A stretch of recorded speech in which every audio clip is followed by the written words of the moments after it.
وہ 90% ہو جائے گی۔ اتنی بڑی عظمت و شان کے مالک کا نام امام حسین، امام حسن، سیدہ فاطمہ، مولا علی ہے۔ ہم نہیں سمجھے، چھوٹی چھوٹی چیزوں میں پڑ گئے، یہ شربت بنانا کہاں ہے، وہ فاتحہ دلانا کہاں ہے، وہ چنگے بنانا کہاں ہے، وہ بھوتی بنانا کہاں ہے۔ گیا اس کے اندر چنگوں میں اٹک گیا ہی نکل رہی چلی باہر۔ کچھ بھی بولے کہ وہ شربت کو پکڑ لے کے بیٹھ جاتا، ختم چورس میں، شربت قرآن میں ہے کیا؟ شربت قرآن میں ہے۔ ابے حول ہے تو شربت میں کئی کو اٹکا، کربلا کو دیکھ کیا ہے کربلا۔ تاریخ کے پنے سے صرف ایک بات سناتا ہوں، کیا ہے کربلا، سنو دوستو۔ کون ہے امام حسین، سنو دوستو۔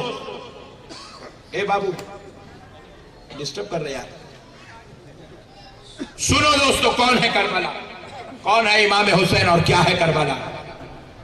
سرکار امام حسین جب کربلا آئے، اگر تاریخ میں چلے جاؤں گا تو آپ بور ہو جائیں گے، بولیں گے ارے حضرت تم اچھا بولتے تھے نا، ایسا کہ بول رہے ہیں آج کل، بولیں گے۔ امام حسین کو دھوکہ دے کر کربلا بلایا گیا۔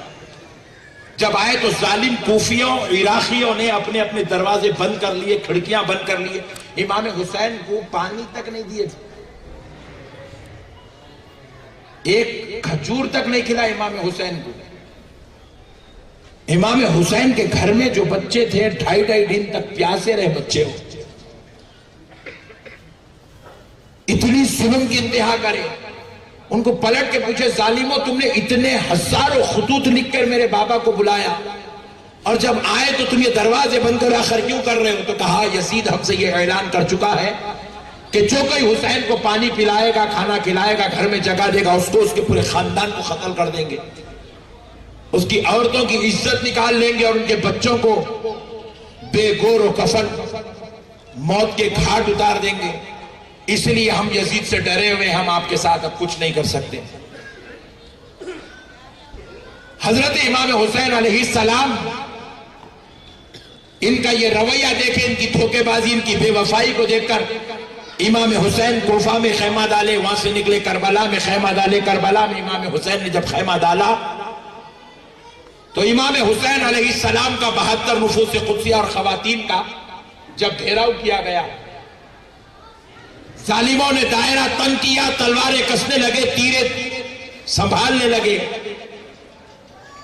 تو حضرت امام حسین نے ظالموں کو بلایا، بلا کر کہا یزیدیو ادھر آؤ۔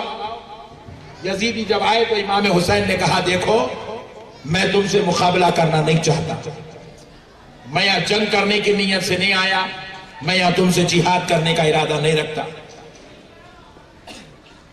میں تمہارے سامنے صلح کی بات کرتا ہوں، میں 3 شرطیں رکھتا ہوں، اگر یہ شرطیں تمہیں منظور ہے تو میں اس کے مطابق اپنی باقیہ زندگی گزاروں گا، اور تم کو جو کرنا ہے تم اپنے کام کرتے رہو، مجھ سے کوئی تعلق نہیں۔ ظالم نے امام حسین کی ان 3 باتوں کو بھی رد کیا۔ ابن زیاد جب جا کے یزید کے پاس بیٹھا، بیٹھ کے کہا حسین یہ 3 شرطیں رکھتے ہیں۔ یزید ان 3 شرطوں کو مشورے میں رکھا، مشورے میں یہ بات طے ہوئی کہ ہم یہ باتوں کو نہیں مانتے، کیونکہ ابن زیاد منحوس یزید کے کان بھرتے ہوئے کہا جب تک حسین زندہ رہیں گے تیری سلطنت کو خطرہ رہے گا، حسین کا قتل ہوگا تو ہی تو سکون کے ساتھ کرسی پہ بیٹھ سکتا۔ لہذا یزید ابن زیاد کے اس منحوس مشورے کو قبول کیا، حضرت امام حسین کے صلح کے پیغام کو رد کیا، رد کر کے اس نے ایک آرڈر جاری کر دیا کہ امام حسین کا اور ان کے ساتھیوں کا قتل کر دیا جائے۔ اور اس کے بعد ابن زیاد جب وہ آرڈر لے کے نکل رہا تھا تو ابن زیاد پھر واپس آیا، ہاتھ جوڑ کے یزید کے سامنے کہنے لگا میری ایک درخواست ہے، بڑی بات سمجھا رہا ہوں نوجوانوں، سن لو، زندگی بھر انشاءاللہ عقیدہ مضبوط ہوگا اہل بیت کے لیے۔ ابن زیاد نے کہا یزید، حسین کے قافلے میں 5 لوگ میرے بے انتہا خاص ہیں، میرے رشتہ دار ہیں جو حسین کے ساتھ آئے ہوئے ہیں، غفلت میں حسین کے ساتھ آ گئے ہیں، میں ان 5 لوگوں کے لیے امن کی ضمانت مانگتا ہوں، تو یزید ان کے بات چیت ہوئی. یزید نے اس کے بعد وہ 5 لوگوں کے نام پوچھا, لکھا, اور ان کے لیے یہ فرمان جاری کر دیا کہ ان کو کوئی قتل نہیں کرے گا, کوئی ہاتھ نہیں لگائے گا, ان سے کوئی مقابلہ نہیں کرے گا. ابن زیاد وہ بھی فرمان لیا, یہ بھی فرمان لیا, دونوں لے کے حضرت امام حسین کے پاس پہنچا. جب خیمہ حسین میں جانا چاہتا تھا, اس سے پہلے اپنے ان 5 رشتہ داروں کے پاس گیا. وہ 5 رشتہ دار کون تھے؟ میں کوئی ملا کی کتاب کی بات نہیں, تاریخ سمجھا رہا ہوں. آج مسلمان خالی یہ شربتوں میں, یہ چنگوں میں پھنس گیا کہ شربت کہیں گو, یہ چنگا کہیں گو, یہ شربت کہیں گو. ارے دیوانے کبھی پلٹ کے تو دیکھ, بات کیا ہے, حالات کیا ہے, امام حسین کون ہے, یزید کون ہے, غور تو کر. ابن زیاد نے جب ان 5 کے پاس گیا, وہ 5 کون تھے؟ ابن زیاد کی سگی پھوپھو حضرت ام البنین. حضرت ام البنین کون ہے؟ حضرت امام حسین کی سوتیلی ماں اور حضرت علی کی دوسری زوجہ. حضرت فاطمہ کے پردہ فرمانے کے بعد علی نے دوسری شادی کی تھی, وہ مولا کائنات کی دوسری زوجہ ہے حضرت ام البنین. اور یہ ہے ابن زیاد کی پھوپھو, اور ان کے 4 بیٹے امام حسین کے ساتھ آئے تھے, جس میں سب سے بڑے بیٹے کا نام ہے عباس علمبردار. یہ ہے امام حسین کے سوتیلے بھائی, علی کے بیٹے حضرت ام البنین کے لخت جگر. حضرت عباس علمبردار کے ساتھ ان کے اور 3 بھائی, ابو بکر بن علی, عمر بن علی, جعفر بن علی. یہ چاروں اور حضرت ام البنین, یہ 5 کے لیے یزید کے پاس سے ابن زیاد لکھا کے لایا, ان کو قتل نہیں کرنا, یہ سکون و سلامتی امن کے ساتھ مدینہ پہنچ جائیں گے, ان کو کوئی نہیں بات کرے گا, مقابلہ کوئی نہیں کرے گا, کوئی ان کے راستے میں رکاوٹ نہیں بنے گا. لا کے پھوپھو کو وہ فرمان دیا. حضرت ام البنین فرمان لیے, اپنے بیٹے حضرت عباس علمبردار کو دیے. حضرت عباس علمبردار نے فرمان لیا تو پوچھا, میرے بھائی حسین کے تعلق سے کیا خیال ہے؟ صلح کی جو بات ہوئی تھی اس پر یزید نے کیا کہا؟ تو کہا سنو, یزید نے صلح کو رد کر دیا, اور مشاورت میں طے ہوا کہ حسین کا اور حسینیوں کا قتل کیا جائے گا. جیسے ہی سنا عباس علمبردار نے تلوار کھینچی, کھینچ کر ابن زیاد کی گردن پہ رکھا, اپنے میرے بھائی کی گردن پہ تلوار رکھ کر حضرت عباس علمبردار نے پوچھا, ارے ظالم, ارے بدبخت, ارے منحوس, تم ہمیں کیوں بچانا چاہتا ہے؟ تو کہا, تو میرے رشتہ دار, میرے پھوپھا کا بیٹا, میری پھوپھو کا بیٹا ہے, اس لیے بچانا چاہتا ہوں. تو عباس علمبردار نے جواب دیا, ارے ظالم, جب تو تیری پھوپھی کے بیٹوں کو قتل ہوتا نہیں دیکھ سکتا, تو میں اپنے باپ کے بیٹے حسین کو قتل ہوتا کیسے دیکھ؟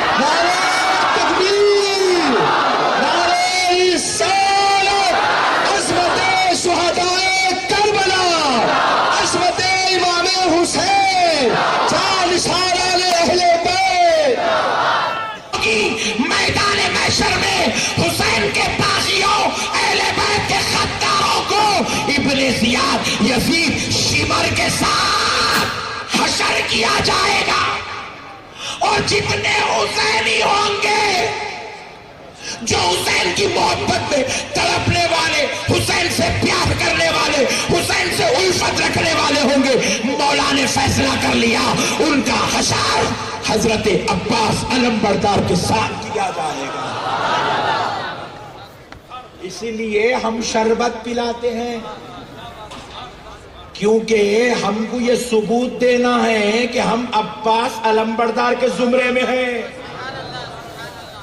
نہیں, آپ کے گھر کو میں آیا, آپ میرے کو کھانا کھلائے, دشمنی ہے بول کے کھلائے,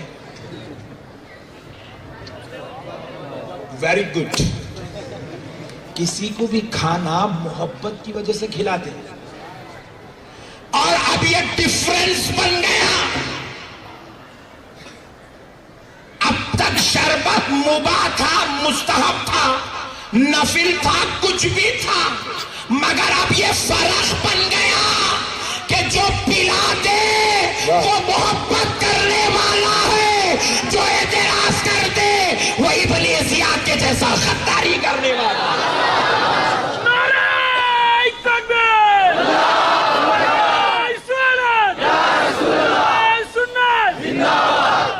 اب تک یہ صرف شربت تھا, اب یہ تمیز بن گیا ہے. ان کا اعتراض اب یہ شربت کے اوپر اٹک گیا, اور اب شربت چلا چلا کے بول رہا جو پی لیا انہیں حسینی ہے, جو پلا دیا انہیں حسینی ہے, جو چورستے پہ ٹھہر کے پکڑ کے اٹک گیا انہیں یزیدی ہے. بات سمجھ میں آئی دوستو؟ دین سمجھو میرے بھائی. اب ایک اور بات سناتا ہوں, سنو دوستو. کیا ہے حسین؟ کون ہے حسین؟ اور آج حسین کا صدقہ ہمارے ساتھ کیا ہے دیکھو. صوفیاء کرام عرفاء اعظام فرماتے ہیں کہ جب سرکار امام حسین رضی اللہ تعالیٰ عنہ کا وقت شہادت آیا, شمر آپ کی گردن پر تلوار چلا رہا ہے, امام حسین کا سر اقدس سجدے میں ہے, سبحان ربی الاعلیٰ کی صدائیں جاری ہے, اور اب امام حسین کی روح نکالنے کے لیے اسرائیل نہیں, ہائے ہائے ہائے, خود خالق کائنات جلوگر ہوا. کیونکہ شہید کی روح فرشتہ نہیں نکالتا, شہید کی روح خود مولا نکالتا ہے. اور شہید کی روح نہ صرف مولا نکالتا ہے بلکہ احادیث مبارکہ میں شہید بوقت شہادت اپنے رب کا دیدار کرتا ہے. 700 تیر لگے ہوئے ہیں, 700 تیر اور تلوار کے زخم لگے ہوئے ہیں, پھر بھی سجدہ ہو رہا ہے. تو یہ کوئی غیبی قوت ساتھ میں ہے, تبھی تو اس شان کا سجدہ ہو رہا ہے.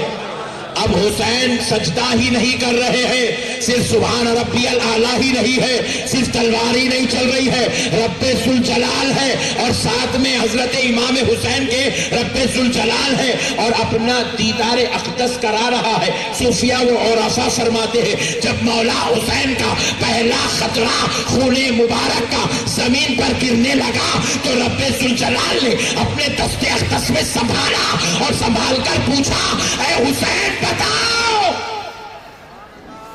اس قربانی کے بدلے میں تم کو کیا چاہیے؟ اجی ہم لوگ قربانی دیتے بقرعید میں, دیتے نہیں دیتے, ایک دے کے پورے خاندان پہ سے واڑ دے رہے کیا؟ نہیں نا, ایک آدمی کو ایک. ویری گڈ, سمجھے تو گڈ, نہیں سمجھے ویری گڈ. پٹھے نہیں مہم نکالا, اسکیم ہے, اسکیم, آفر چل رہا ہے. ایک بکرا لے کے پورے خاندان پہ کاٹ سکتے ہیں. نہیں نئے فارمولے پٹھوں گا نہیں. بہرحال چھوڑ دو, بیکار ہوگا, 3rd کلاس. ارے تیرے ایک بیٹے کے, تیرے ایک کیک لے کے پورے بیٹوں کا برتھ ڈے نہیں کر سکتا تو ایک بکرا لے کے سب کی قربانی کر لیتا. چھچورے پیارے بزرگ اور دوستو, بہت سمجھدار لوگ ہیں اورنگ آباد میں. پیارے بزرگ اور دوستو, غور کرنے والی بات ہے, غور کرنے والی بات ہے. ہم ماہ ذی الحجہ میں قربانی دیں تو رب کی طرف سے یہ فرمان ہو رہا ہے, احادیث مبارکہ اس بات کی صداقت بنی ہوئی ہے کہ قربانی جس کے نام سے دی جاتی ہے, قربانی کے جانور کا خون کا قطرہ زمین پر گرنے سے پہلے جس کے نام سے قربانی ہو اس کے سارے گناہ معاف ہو جاتے ہیں. ارے جانور کی قربانی دے تو گناہ معاف ہوتے ہیں. ارے یا میرا حسین اپنے بیٹے کی قربانی دے رہا ہے, اپنے بھائی جوان بھائی کی قربانی دے رہا ہے, جوان علی اکبر کی قربانی دے رہا ہے, اغلو محمد کی قربانی دے رہا ہے, حضرت مسلم بن عقیل کی قربانی دے رہا ہے, حضرت سیدنا عباس علمبردار کی قربانی دے رہا ہے. ارے خود حد تو یہ ہے کہ خود بھی مولا کے دربار میں سجدے کی حالت میں قربان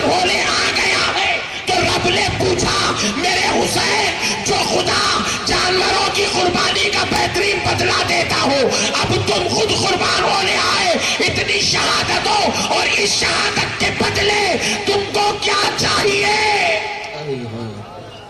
حضرت امام حسین نے کہا اے اللہ، امام حسین نے یہ نہیں کہا کہ میری بیوی کے لیے، میرے بچوں کے لیے یہ دے دے، یہ مرتبہ دے دے، یہ رتبہ دے دے، یہ عزت دے دے، یہ شان دے دے، یہ خاندان دے دے، نہیں کہا۔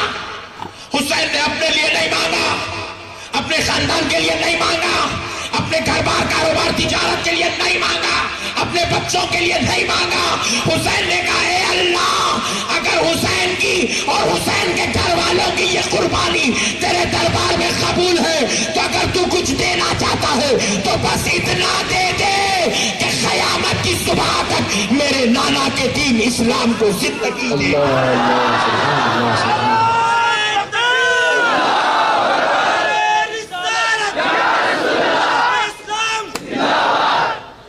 کہا مولا اسلام کو زندگی دے دے۔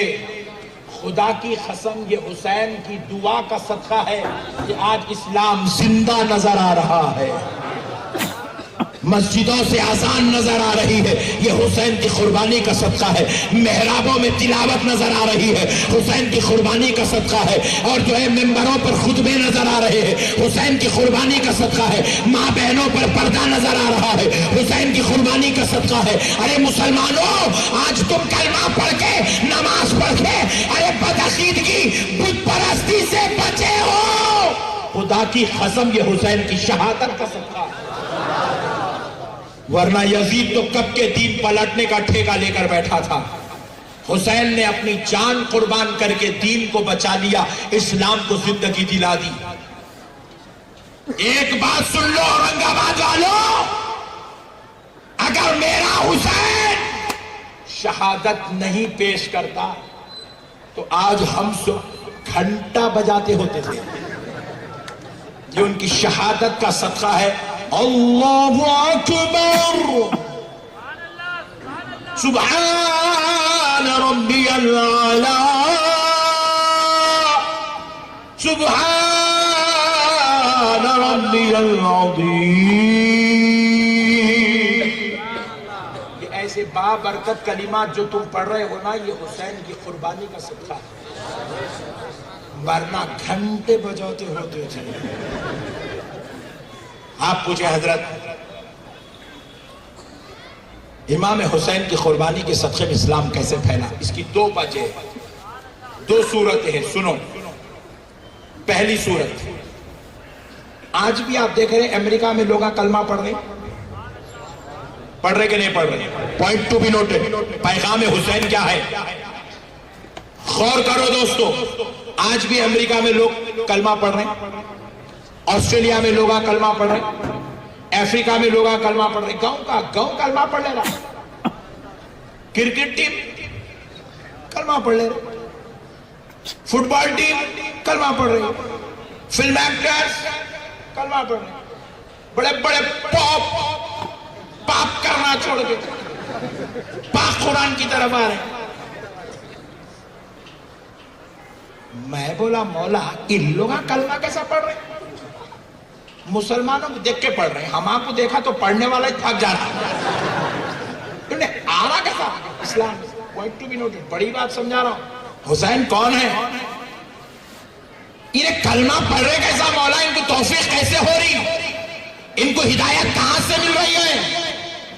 ذرا غور کرو، ہم کو دیکھ کر کوئی کلمہ نہیں پڑھ رہا ہے، ہمارے اخلاق بھی اتنے اچھے نہیں ہے کہ کسی کو کلمہ پڑھا دے، ہمارا کردار بھی اتنا اچھا نہیں ہے کہ کسی کو کلمہ پڑھا دے، ہمارے انداز بھی اتنے اچھے نہیں ہے کہ کسی کو کلمہ پڑھا دے۔ میرے دوستو، نہ کوئی ہمارے مدرسے کو آ کے کلمہ پڑھتا ہے، نہ ہماری مسجد کو آ کے کلمہ پڑھتا ہے، نہ ہماری تقریر میں آ کے کلمہ پڑھتا ہے۔ پھر کلمہ پڑھنے والا کیسے کلمہ پڑھا؟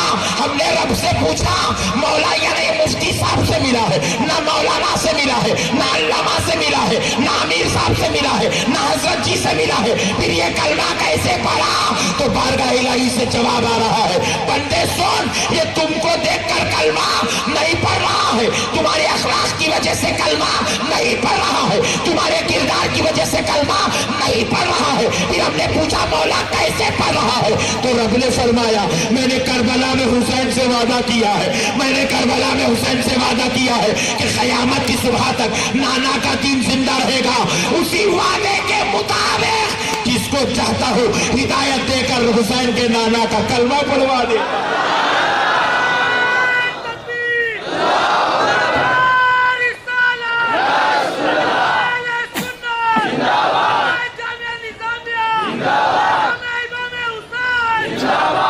اللہ اللہ،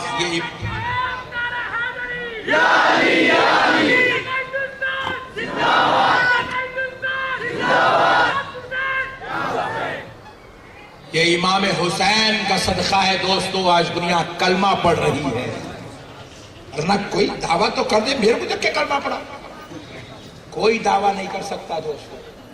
یہ حسین کی قربانی کا صدقہ ہے کہ 1400 سال سے کلمے کی خیرات بٹ رہی ہے۔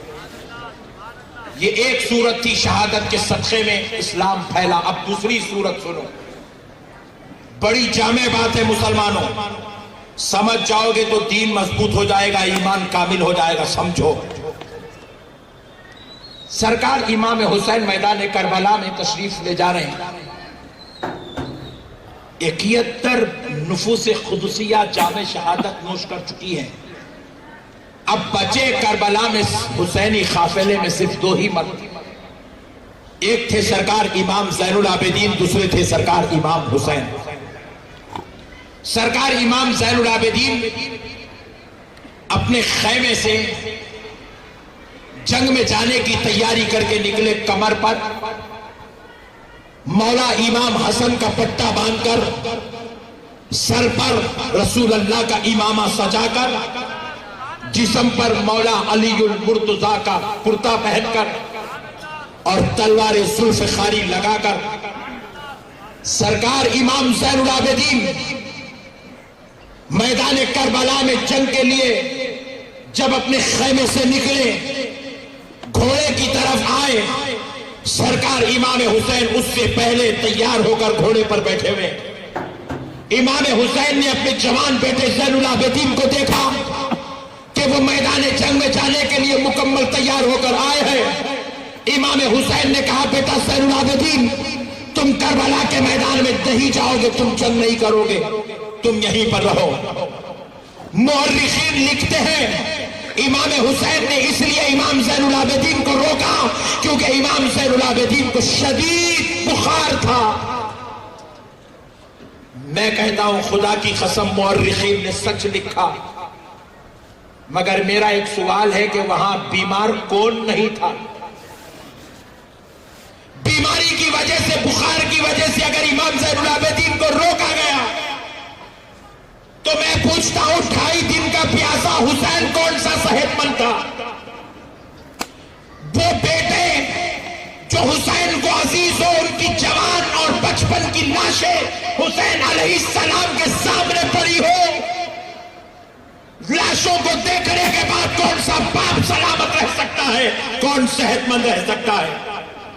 بیمار تو سب تھے، سب پہ پانی، کھانا، گھر، کھڑکی، دروازے بند کیے جا چکے تھے، سب یزیدی لشکر کے ظلم و زیادتی دیکھ دیکھ کر